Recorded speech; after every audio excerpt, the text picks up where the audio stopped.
नमस्कार दोस्तों मैं दिनेश प्रसाद, फाइनेंशियल एडवाइज़र आपको मैं अपने कुछ अनुभवों को शेयर करते हुए मैंने जो ज़िंदगी में लर्निंग किया है वो बताऊंगा। बीइंग ए फाइनेंशियल एडवाइज़र मैं आपको सलाह दूंगा कि आप अपने मनी को, अपने बचत को कहाँ इन्वेस्ट करेंगे, कहाँ लगाएंगे, जिससे आपको मैक्सिमम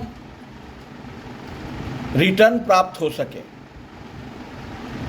तो दोस्तों, मैंने लगभग 30 सालों से एज एन फाइनेंशियल एडवाइज़र के रूप में कार्य कर रहा हूँ। मैं 27 साल तक सहारा इंडिया में एज ए फ्रेंचाइजी मैनेजर एवं टीम लीडर के रूप में कार्य किया, लेकिन सहारा इंडिया में एज ए टीम लीडर और फ्रेंचाइजी मैनेजर होने के नाते सहारा इंडिया के ही इन्वेस्टमेंट प्लानों को लोगों को बताता रहा, समझाता रहा, और कभी भी ये प्रयास नहीं किया गया कि और भी जितने इन्वेस्टमेंट के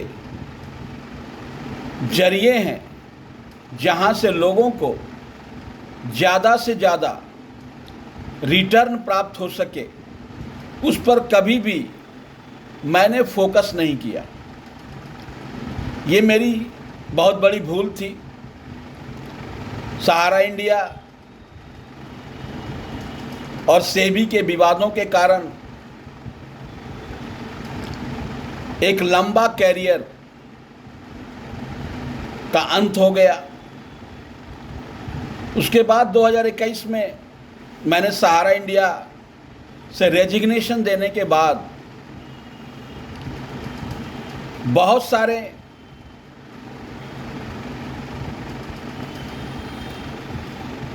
नेटवर्क मार्केटिंग के कार्यों को करने की कोशिश की और उसमें अपने सफलता की संभावनाओं को ढूंढने का प्रयास किया, लेकिन मुझे ये समझ में आया कि शायद मेरी जो मंजिल है यहाँ से प्राप्त करने के लिए काफ़ी समय लगेगा और वर्तमान परिस्थितियाँ में ये संभव नहीं है कि मैं बहुत ज़्यादा समय बहुत कम इनकम में व्यतीत कर सकूं।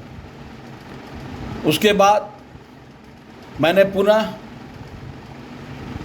एज एन फाइनेंशियल एडवाइज़र अपने आप को इस्टेब्लिश किया। मैं लाइफ इंश्योरेंस LIC का एडवाइज़र काफ़ी दिनों से हूँ। उसके बाद हेल्थ इंश्योरेंस में स्टार हेल्थ के साथ जुड़ा हुआ हूँ और कई लोगों का स्टार हेल्थ के माध्यम से बेनिफिट दिलवा चुका हूँ, क्लेम दिलवा चुका हूँ। इसके बाद मुझे एक मौका मिला अपने आप को पुनः एज एन फिनेंशियल एडवाइज़र के रूप में इस्टेब्लिश करने का। मैं एक इंश्योरेंस एडवाइज़र के रूप में कार्य कर ही रहा था। एज ए फाइनेंशियल एडवाइज़र मैंने mutual funds, stock market, crypto currency, forex trading को सीखने और समझने का प्रयास किया। म्यूचुअल फंड को अच्छी तरह समझने के बाद मैं स्टॉक मार्केट में एज एन प्रोफेशनल ट्रेडर अपने आप को इस्टेब्लिश करने का प्रयास किया। उसके बाद फॉरेक्स ट्रेडिंग को मैंने काफ़ी गहराई से सीखने और समझने का प्रयास किया। क्रिप्टो करेंसी को मैंने बहुत माइन्यूटली सीखने और समझने का प्रयास किया। उसके बाद मुझे एक सच चीज़ समझ में आया कि क्रिप्टो करेंसी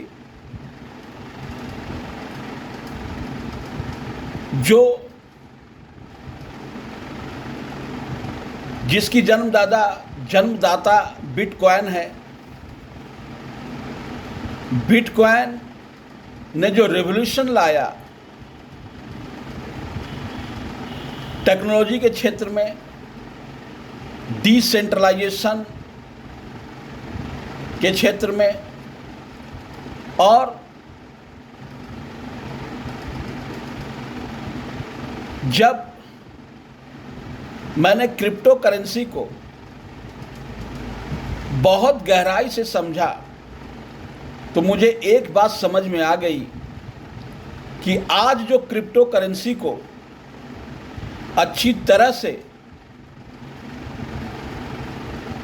इसकी टेक्नोलॉजी को, इसके मैकेनिज्म को अच्छी तरह समझ करके और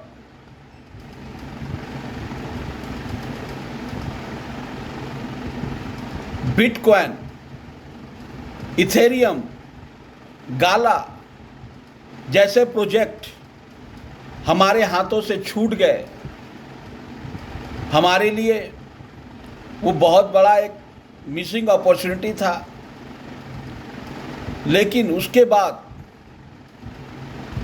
कई एक ऐसे प्रोजेक्ट्स आए जिससे हमें जानकारी नहीं मिली, लेकिन जब क्रिप्टो की दुनिया में आने के बाद एक प्रोजेक्ट मुझे मिला नोडवेब्स के रूप में। नोडवेब्स एक ब्लॉकचेन का प्लेटफॉर्म है। तो मुझे ऐसा लगा कि बिटकॉइन, इथेरियम, गाला और कई एक ऐसे प्रोजेक्ट जो लोगों को मिलेनियर और बिलियनियर बना चुका है, छूटने के बाद NWS एक ऐसा प्रोजेक्ट है, नोडवेब्स एक ऐसा प्रोजेक्ट है जो उन सारे अपॉर्चुनिटीज़ को भरपाई कर देगा। तो दोस्तों, मैं जो ये सीरीज़ शुरू कर रहा हूँ, इस सीरीज़ को शुरू करने से पीछे मेरा एक ही मकसद है कि आपको क्रिप्टो की दुनिया में, टेक्नोलॉजी की दुनिया में, Web3 की दुनिया में ले जाऊं और क्रिप्टो, Web3, टेक्नोलॉजी, AI, इन सारी चीज़ों को आपको जानकारी दूं, गहराई से आपको समझाऊं, बताऊं। और जब आप इन चीज़ों को अच्छी तरह समझ लेंगे और जान लेंगे तो आप पुनः डिसीजन ले सकते हैं, सोच सकते हैं, समझ सकते हैं कि कितनी बड़ी अपॉर्चुनिटी है। आज पूरी दुनिया के बॉर्डर को, बैरियर्स को तोड़ते हुए क्रिप्टो की दुनिया, वेब3 की दुनिया इंसान को उस मुकाम पर ले जा सकती है जहां पे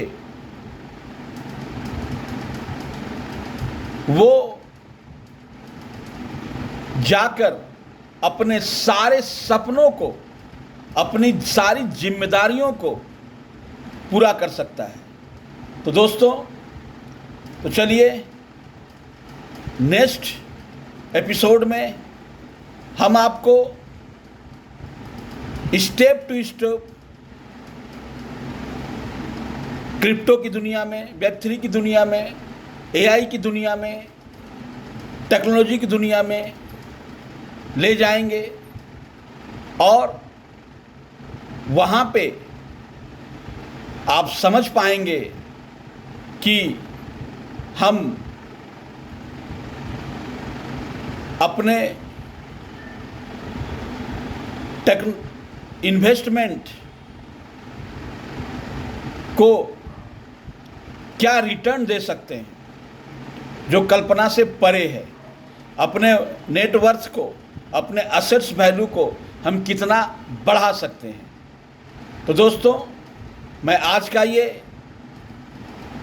एपिसोड यहीं पर ख़त्म करता हूँ। नेक्स्ट जो एपिसोड आएगा उसमें हम लोग स्टेप टू स्टेप सारी चीज़ों को समझने का प्रयास करेंगे और आगे बढ़ेंगे। धन्यवाद।